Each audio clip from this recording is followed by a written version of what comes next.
Lo dijo en la primera hora. Para hoy está prevista la sesión del Pleno de la Asamblea Nacional. Déjenme, les confirmo, permítanme, les confirmo la hora, 8:30 de la mañana. La sesión número 907 del Pleno de la Asamblea Nacional, en la cual se va a llevar adelante el juicio político en contra del actual vocal del Consejo de la Judicatura, Fausto Murillo, y del ex vocal Juan José Morillo. Sin pretender ser pitonizo, adivino, tener la bola de cristal, ni mucho menos, tampoco sé leer las cartas, pero parecería que a esta hora no hay votos para una eventual moción de censura de destitución. Parecería. Ustedes saben que la política es más o menos como el fútbol. Se puede empatar o estar perdiendo, faltando pocos minutos, y de pronto se voltea el marcador o hace un gol en el último minuto. Lo mismo pasa en la política. A esta hora aparentemente no hay votos para llevar adelante semejante empresa, que es la posibilidad de censurar a Murillo y Morillo. Y en el caso de Murillo, destituirlo porque Morillo ya no ostenta ese cargo. Y me parece a mí que de lo que pase hoy se sacramentará algo que, de acuerdo a las señales, va camino a concretarse en estas horas, que es la ruptura de la alianza política entre el gobierno, el Partido Social Cristiano y Revolución Ciudadana. Los señores de Revolución Ciudadana están enojados. Lo han expresado sus voceros, y vamos a escuchar un extracto de la señora Pierina Correa Delgado, asambleísta nacional de Revolución Ciudadana, que ha dicho que ayer la bancada de RC va a tener una reunión para evaluar y finalmente concretar probablemente la ruptura de este entendimiento político, del cual nunca se presentó un documento, pero está claro que existió un entendimiento político parlamentario para armar la estructura administrativa de la Asamblea Nacional. Ese fue un primer momento, un primer escenario de ese entendimiento político. Y después, para la aprobación de las leyes del presidente Noboa. Ha sido una relación muy armónica entre la Asamblea y el Ejecutivo. Le hemos comentado, le hemos saludado, hemos destacado esto. Pero claro, creo que era demasiado bueno pensar en una actitud de gobernabilidad y de conciliación de mediano y largo aliento. Y como en este país somos de un solo hervor, porque así somos en el Ecuador, y así es nuestra política en el Ecuador, todo apunta a que esto se va a romper. Paradójicamente, el punto de inflexión parece ser las reformas del Código Penal. O sea, ni siquiera hay disimulo. Ni siquiera hay disimulo. Porque es justamente por los tropiezos respecto de la aprobación de las reformas al COIP. A partir de eso se generan estos anuncios de una ruptura, de un alejamiento. Y creo que la cereza del pastel podría darse esta jornada, mañana tarde, no sé si se extiende hasta la noche, en el curso del juicio político contra los dos personajes mencionados. Porque se necesitan 92 votos. Para este caso, al igual que para ministros de Estado, la aprobación de una moción de censura necesita 92 votos, que es una empresa complicadísima. No alcanzan esos votos. Ese número de votos no alcanzan solo con los socialcristianos y con Revolución Ciudadana, que al menos en eso están de acuerdo. Construye aparentemente no va a apoyar ese juicio político, y de alguna manera los sectores que tendrían la voz cantante son el oficialismo y los independientes. Pero a esta hora aparentemente no hay votos.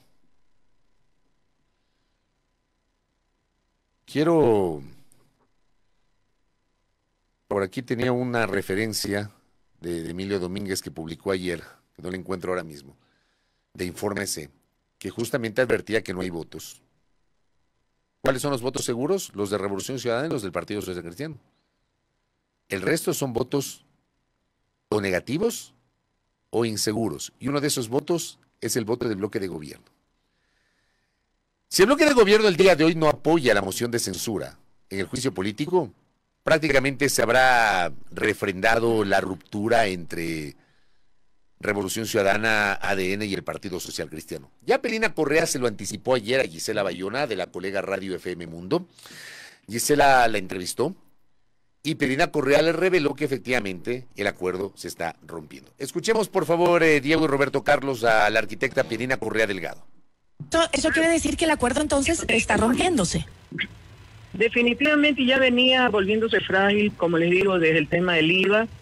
Las leyes económicas urgentes que ha presentado el presidente han sido no malas, pésimas. Y nosotros, en responsabilidad como asambleístas y en respaldo al acuerdo de gobernabilidad, hemos hecho nuestro mejor esfuerzo para presentar recomendaciones, observaciones y más a fin de mejorar esas leyes. Y nos ha tocado ceder.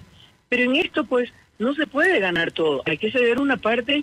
Entiendo, Pierina, pero me está diciendo que entonces ya no van a apoyar las propuestas del presidente. Tenemos una reunión hoy día de noche y ahí eventualmente se va a analizar esto, así que no le puedo adelantar una respuesta, pero el malestar viene creciendo y ya bastante. O sea, nos sentimos maltratados, nos sentimos utilizados. La arquitecta Pelina Correa dijo, nos sentimos utilizados, y hay una parte donde dice que las leyes del presidente Noboa no eran malas, sino malísimas. Vamos. ¿Y por qué votaron por esas leyes? ¿Qué argumento le van a dar al país? Con todo respeto le digo a Pelina Correa y a la gente de Revolución Ciudadana. O sea, acaba de decir y lo acaban de escuchar, que dice que las leyes de Noboa no eran malas, sino malísimas. Entonces, ¿por qué votaron? ¿Por qué terminaron votando por esas leyes? Claro, me han de decir en aras de la gobernabilidad.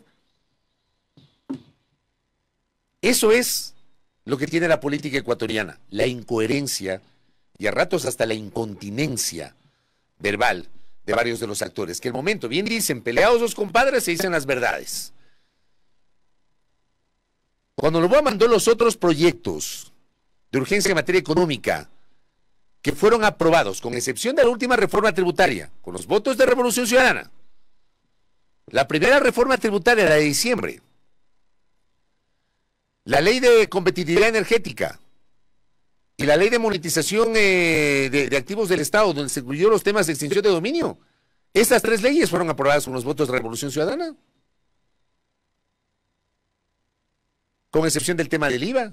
Más allá de que yo tengo mi visión y se la he expresado a ustedes, mi visión sobre el tema del IVA.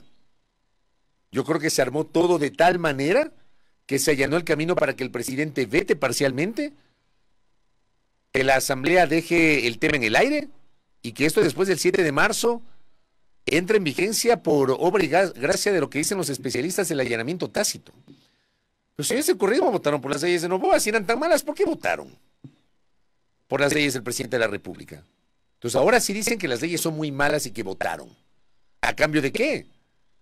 No lo digo yo, lo está diciendo la propia legisladora y se lo dijo a mi colega en una entrevista.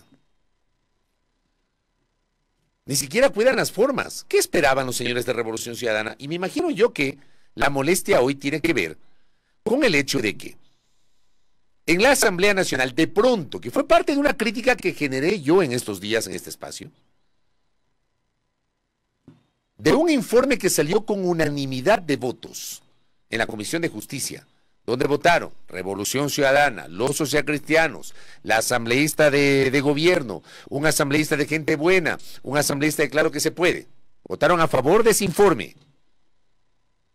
Resulta que a la vuelta de la esquina, el proyecto de reformas en el Pleno de la Asamblea Nacional ya no tiene apoyo de nadie, porque incorporaron este tema de una causal adicional para la revisión de las sentencias condenatorias, que tiene diversas lecturas, que yo sí creo que ese tema debió haber sido tratado por separado. Soy de los que piensa eso, lo dije en su momento, lo ratifico hoy. Pero está claro que ese es el punto de inflexión. Entonces los señores de Revolución Ciudadana niegan que haya habido una intención oculta detrás de la incorporación de esa norma y a la vuelta de la esquina dicen que rompen el acuerdo, que rompen la alianza, que rompen el pacto de gobernabilidad. ¿Cómo entendemos eso? Entonces no es lo mismo lo que se dice en las declaraciones públicas y luego el actuar y las señales que generan ellos. Y por supuesto, como digo, el día de hoy, es muy probable que si no hay votos para la censura de destitución, sobre todo de Fausto Murillo, el actual vocal, porque al final Murillo está caído, yo no creo que haya algún sector político que respalde al ex vocal Juan José Murillo, que está siendo objeto de un juicio penal impulsado por la Fiscalía General del Estado en la Corte Nacional de Justicia, por el polémico audio donde el doctor Murillo se le escucha que intenta presionar al entonces presidente de la Corte de Justicia de Pichincha, al doctor Gustavo Osejo, para que emita un fallo a favor de la expresidenta, entonces asambleísta, destituida de la presidencia de la Asamblea, Guadalupe Llori, para que pueda recuperar su cargo, que tenía claramente el apoyo del gobierno. Audio en el cual se le escucha a Murillo hablar de que él está haciendo una gestión por pedido del presidente de la República de ese entonces, Guillermo Lasso.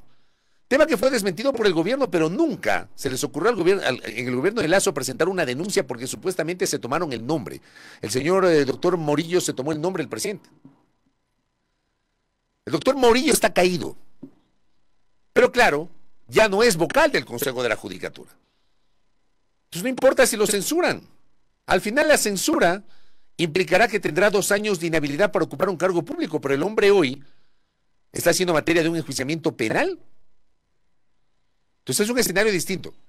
El tema parte de la situación del doctor Murillo, Fausto Murillo, actual vocal del Consejo de la Judicatura, quien ha señalado que hay un interés de Revolución Ciudadana en el Partido Social Cristiano, la típica, ¿no? De tomarse el control de la justicia, porque esa es la que suelen decir, sin reconocer errores propios. Porque perdónenme, hoy el doctor Murillo aparece en algunos medios y da declaraciones públicas casi como presentándose como el paladín de la lucha contra la corrupción en la función judicial.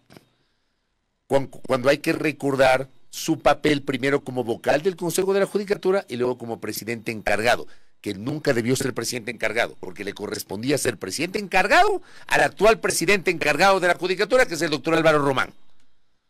Y con el doctor Murillo a la cabeza, porque la memoria es frágil en este país. Se inventaron cualquier excusa legulillada. No lo llamaron al doctor Álvaro Román para que reemplace por subrogación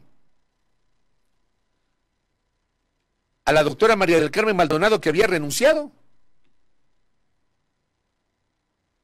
Y el hombre se quedó como presidente encargado, que finalmente se echó abajo su designación desde mi punto de vista ilegal a partir de una sentencia de la Corte Constitucional del Ecuador. Detrás de estos dos personajes, de Murillo y de Murillo, hay, por ejemplo, temas sobre los cuales poco se habla. Porque los dos ya fueron a juicio político el año pasado. Y en torno a ese juicio político hubo una serie de denuncias que nunca fueron investigadas, porque aquí se investiga solo lo que conviene. ¿Qué se negoció a cambio de los votos para que no haya apoyo para la censura y destitución de los dos personajes mencionados? ¿Qué se negoció? Supuestamente hubo denuncias en ese sentido, de reparto de cargos, de reparto de ciertos espacios de la función judicial, a cambio de los votos. Todo eso fue parte de la polémica el año pasado, cuando tampoco hubo votos para la censura de institución con el mismo argumento. Se quieren tomar la justicia, se quieren tomar el Consejo de la Judicatura y no reconocen errores propios. Y retomo lo que decía. Para mí la cereza del pastel podría ser hoy, si es que no hay votos para la censura y destitución del doctor Murillo. Murillo. Porque para Murillo no tengo dudas que sí hay votos. ¿Y qué es lo que va a pasar, creo yo? Seguramente se va a plantear una moción, o se va a plantear una votación con 2 mociones, o sea, 2 votaciones. La una para censurar a Juan José Murillo, que estoy seguro que sí habrá votos, los 92. De hecho, tengo información que me acaba de llegar fresquita, de que la bancada de Construye son 19 legisladores. La bancada de Construye sí apoyará la censura de Juan José Murillo, pero no apoyará la censura de destitución del doctor Murillo. O sea, sí de Mo, no de Mu. Y para el caso de Mu es la polémica sobre el tema de Murillo. Esa es la polémica. Y creo que si no hay los votos para eso, finalmente se sacramentará esta decisión que ha anunciado la señora Pirina Correa de que los señores de Revolución Ciudadana van a dar un paso al costado y no va más con el acuerdo político con el gobierno. Que si esto se concreta en estas horas, estamos hablando de que el acuerdo político duró diciembre, enero, febrero, 3 meses. Y ahora se van enojados porque dicen que nosotros damos, pero no nos apoyan en nada. Acá mi doctor Salgado dice, todos los mourillos son tan impresentables como todos los asambleístas que los han mantenido en sus cargos. ¿Qué hace así? Este tema del Consejo de la Judicatura debieron haberlo resuelto en la asamblea anterior.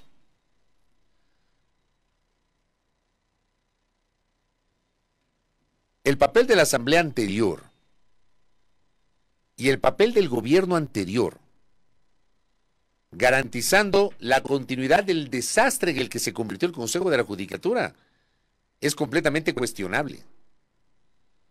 En algún momento yo planteé en este espacio la necesidad de una depuración total en el Consejo de la Judicatura. En algún momento.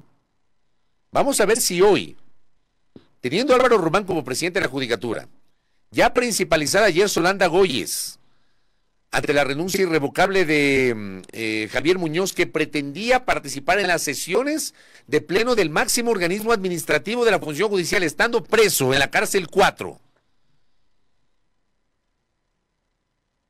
Ya finalmente, con la renuncia, se principaliza la doctora Goyes, la doctora Yolanda Yupangui y el doctor Mer Benavides, que mañana será posesionado por el Pleno de la Asamblea Nacional.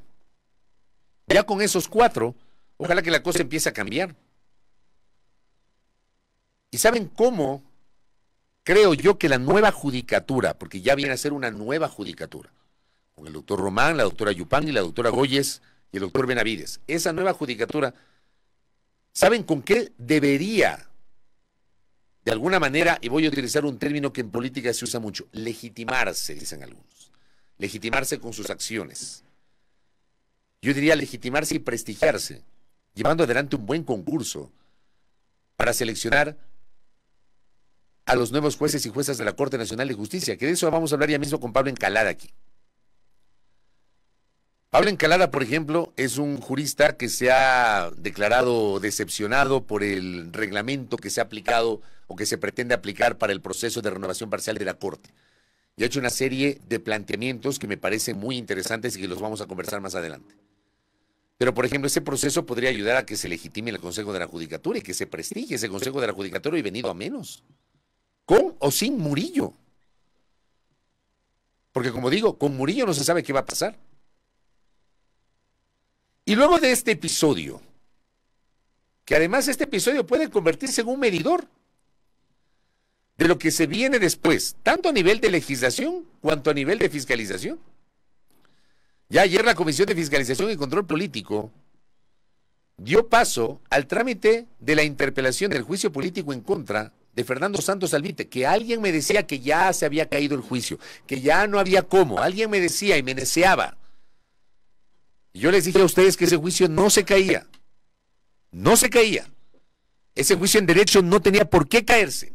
Y finalmente ese juicio político contra Fernando Santos Albite no se cayó. Y el doctor Santos tendrá que ir a la Asamblea a responder por sus acciones y omisiones como secretario de la cartera de Energía, pero fundamentalmente por el desastre respecto del manejo eléctrico y petrolero de los últimos tiempos, que en el caso eléctrico desembocó en los apagones por falta de previsión.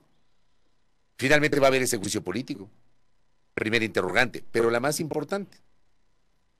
Porque luego vendrán otros juicios políticos hasta llegar al de la fiscal. El de hoy va a ser un medidor. Y ojo, para el caso de la fiscal del Estado, para ese caso, si la fiscal finalmente llega a juicio político en el Pleno de la Asamblea Nacional, o sea, sí o sí habrá juicio político contra la fiscal en la Comisión de Fiscalización. De la Comisión de Fiscalización tiene que salir un informe. Ese informe tiene que ser conocido por el Pleno de la Asamblea Nacional. Y el Pleno decidirá si llama o no a juicio político a la fiscal. Entonces aquí la pregunta del millón es, ¿habrá esos 70 votos para llamar a juicio político a la fiscal? ¿Y habrá esos 70 votos para censurar y destituir a la fiscal? Por eso digo que, y sostengo, y me parece a mí, que hoy podría ser un medidor de lo que se viene. Y a partir de allí, evidentemente, confirmar esta anunciada ruptura de Revolución Ciudadana, con el gobierno y con el Partido Social Cristiano, con quienes se alió al inicio del actual periodo del Parlamento ecuatoriano. Una cosa adicional, porque digo, el papel aguanta todo. Y vuelvo a repetir, yo presumo que todo esto que se está generando, esta ruptura del correísmo anunciada por Pirina Correa y por otros actores, pues escuchamos el audio de esta entrevista que le conceden a FM Mundo, la arquitecta Pirina Correa Delgado. Yo presumo que la ruptura tiene que ver con las reformas al Código Orgánico Integral Penal. Lo colijo de esa declaración. Esto es facilito. Yo sé que especialistas legislativos me escuchan, así que quiero pedirles que me orienten, porque claro, en el pasado, en las sesiones de pleno y de las comisiones habían las actas, cuando no había estos adelantos tecnológicos. Las sesiones de las comisiones se graban. Lo que yo no tengo claro es si hoy también se generan estas actas por escrito como existían antes. Pues están las grabaciones. ¿Saben qué deberían hacer? Sugiero, se me ocurrió anoche y les traslado hoy. Deberían revisar las grabaciones o las actas de las sesiones de la Comisión de Justicia, pero sobre todo de la última donde votaron el proyecto de reformas al Código Orgánico Integral Penal, el informe del proyecto de reformas al COIP, para saber si efectivamente los señores del Partido Social Cristiano que son parte de la Comisión de Justicia, el señor de Gente Buena, la señora de ADN y el señor de Claro que se puede, no conocían que el asambleísta José Agualzaca de Revolución Ciudadana había hecho un planteamiento para incorporar en el texto esta nueva causal para la revisión de las sentencias condenatorias y también la posibilidad de levantamiento de la reserva de la indagación previa de la Fiscalía para ciertas cosas. Porque dicen que supuestamente les metieron eso sin saber.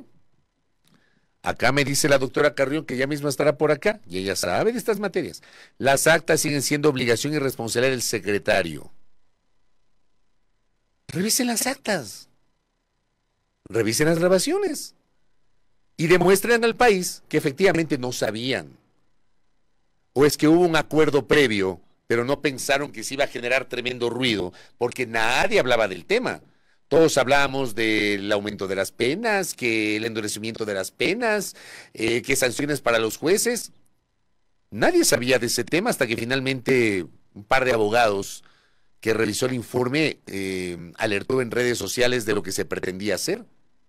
Y ahí es donde se cae el proyecto de reformas. Mi pregunta es si sabían. Porque aquí alguien miente, ¿no? Alguien miente. El asambleísta Fernando Cedeño dijo que sí sabían. Nos lo dijo aquí la semana pasada. Le hemos escuchado declaraciones públicas al asambleísta Vicente Tallano y a otros legisladores diciendo que no sabían que eso les metieron ahí. Les metieron gato por liebre. Pero hasta ahora, por ejemplo, no han presentado una denuncia. Está allí. Porque digo, el papel aguanta todo y el discurso aguanta todo. Revisen las actas y determinemos si efectivamente no sabían, no tenían conocimiento. ¿Ah? Acá me dicen, no existe acuciosidad en el trabajo parlamentario. Los asambleístas votan sin leer, no revisan los informes. Se ha dado una práctica en el Parlamento en la que sin que circule el informe en los textos ya se vota su aprobación, así tal cual. Pero más allá de eso, que es un tema de acuciosidad parlamentaria, el sentido de esta parte del comentario tiene que ver con el acuerdo macro, el acuerdo político macro. Y es el hecho de que este tema está clarísimo para mí, por las declaraciones. Este tema se convirtió en el punto de inflexión de la ruptura que a esta hora parece inminente y que seguramente se va a sacramentar durante la jornada del día de hoy con el juicio político. Bueno, acá dice don Marco Lazo, ya se acabó la troncha. Hasta la vista, baby, dice Amparo García. Muchas gracias, les envío un abrazo a todos ustedes, como siempre están participando con los comentarios y con sus aportes en el espacio Sin Rodeos. O sea, cierro el comentario, ya viene Pablo Encalada para hablar de la situación de la Corte Nacional de Justicia. Primera plana, Todas las noticias, todas las voces.